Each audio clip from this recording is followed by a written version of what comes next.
चलिए बढ़ते आगे। वहां लखनऊ से उत्तर प्रदेश के मुख्यमंत्री योगी आदित्यनाथ ने भारतीय जनता युवा मोर्चा के कार्यशाला को संबोधित किया है। भगवान राम के आदर्शों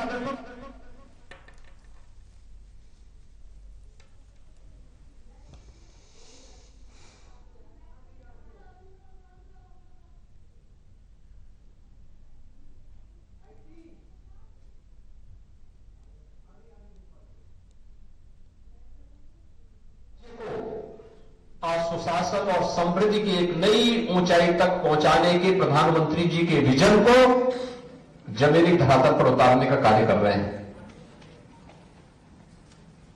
युवा साथियों, आप सब जानते हैं, युवा ऊर्जा जिसके पास हो,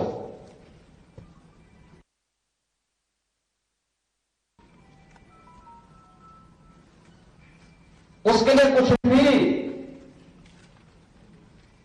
असंभव नहीं हो सकता, यानी उसके लिए सब कुछ संभव है,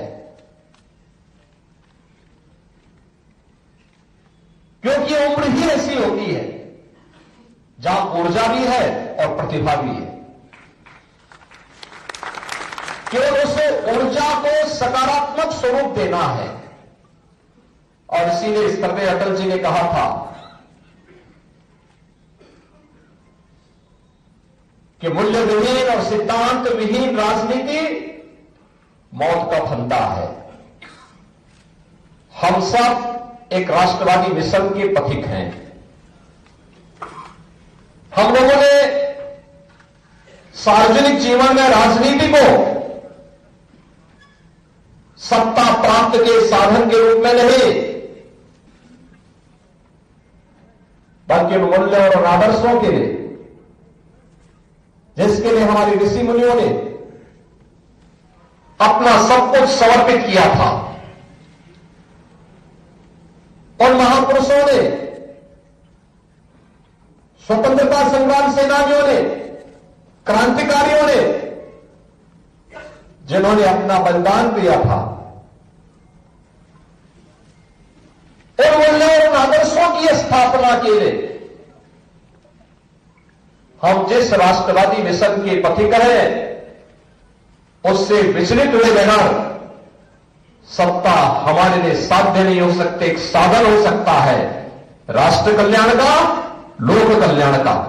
और इसीलिए हम सब उस अभियान का हिस्सा बनकर के निरंतर अपनी ओर से परिश्रम की पराकाष्ठा पर पहुंच करके प्रयास करते हैं, कार्य करते हैं। कार्य करने के बाद कभी ये नहीं कहते कि हमने कर दिया। मैं तो उसमें एक निमित्त मात्र हूं, हम सब निमित्त मात्र हैं, करने वाला तो नियंता है। ये कार्यकर्ताओं की ताकत है, सहयोगियों का सहयोग है, नेतृत्व का मार्गदर्शन है, तब हम लोग सफल हो पाते हैं। और आज उत्तर प्रदेश में आप जैसे युवा, बहुत सारे आज से 7 वर्ष पहले के उत्तर प्रदेश को और आज के उत्तर प्रदेश के अंतर को जब महसूस करते होंगे, जिन लोगों की उम्र 25 साल 30 साल है, उनको कुछ अनुभव होगा, लेकिन जिनकी उम्र उससे नीचे की है, उनको संभवतः एहसास नहीं होगा। क्या स्थिति थी 2017 के पहले उत्तर प्रदेश की? पहचान का संकट था। पहचान का संकट था उत्तर प्रदेश के युवाओं के सामने, उत्तर प्रदेश के नौजवानों के सामने। कहीं बाहर जाता था, लोग हेत इससे देखते थे। उत्तर प्रदेश में अराजकता थी। हर दूसरे तीसरे दिन एक दंगा होता था। बेटी सुरक्षित नहीं थी, व्यापारी का कोई सम्मान नहीं रह गया था, कोई निवेश नहीं करना चाहता था। सड़क बनाने से लेकर के बिजली देने तक इसमें भी भेदभाव होता था। नौजवान को नौकरी नहीं थी, उसके लिए रोजगार की सुविधा नहीं थी। हमारे तीर्थ स्थल उपेक्षित पड़े हुए थे। हमारे मानवीय तो अपमानित महसूस करते थे। हर अभिभावक चिंतित रहता था। प्रदेश में पलायन हो रहा था, किसान आत्महत्या कर रहा था, उद्योग उखड़ करके दूसरे राज्यों की ओर पलायन कर रहे थे। और उन स्थितियों में आदरणीय प्रधानमंत्री जी के आह्वान पर उत्तर प्रदेश की जनता जनार्दन ने पहले 2014 में, फिर 2017 में भारतीय जनता पार्टी की सरकार को उत्तर प्रदेश में बनाने में अपना योगदान दिया। 14 में जो जनादेश मिला केंद्र में सरकार बनाने के लिए, उसके सकारात्मक परिणाम आए थे। जनता जनार्दन का विश्वास पुष्ट हुआ और 2017 में उसी की परिणति थी कि प्रधानमंत्री जी के आह्वान पर उत्तर प्रदेश की जनता जनार्दन ने पूर्ण बहुमत के साथ 2/3 से अधिक बहुमत देकर के प्रदेश में सरकार बनाई।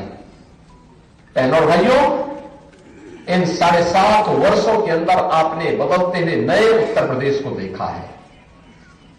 एक नया उत्तर प्रदेश जो सुरक्षा का एक मॉडल बना है। आज बेटी भी सुरक्षित है, व्यापारी भी सुरक्षित भी है और सम्मान भी प्राप्त कर रहा है। हमने उत्तर प्रदेश के अंदर व्यापारी कल्याण बोर्ड के माध्यम से हर व्यापारी को 10 लाख रुपए की एक सुरक्षा बीमा का कवर भी दिया है और उसको आश्वस्त किया है, हम आपकी सुरक्षा का इंतजाम करेंगे, आप अपने व्यवसाय को बढ़ाइए।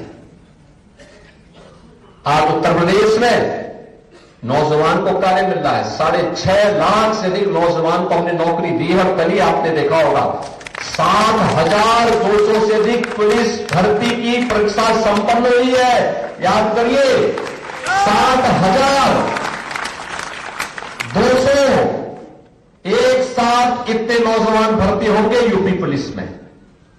और हमने कहा है कि अगले 2 वर्ष के अंदर उत्तर प्रदेश पुलिस में हम लोग 1 लाख भर्ती करने जा रहे हैं। 1 लाख नौजवानों की भर्ती करने जा रहे हैं।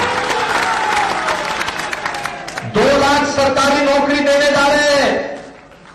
आज कोई भेदभाव नहीं होगा युवा के साथ, कोई भेदभाव नहीं कर सकता, क्योंकि सरकार ने पहले ही कहा है कि भ्रष्टाचार और भ्रष्टाचारियों के खिलाफ, अपराध और अपराधियों के खिलाफ हमारी जीरो टॉलरेंस है और जीरो टॉलरेंस की अपनी नीति के तहत हम कार्य करेंगे।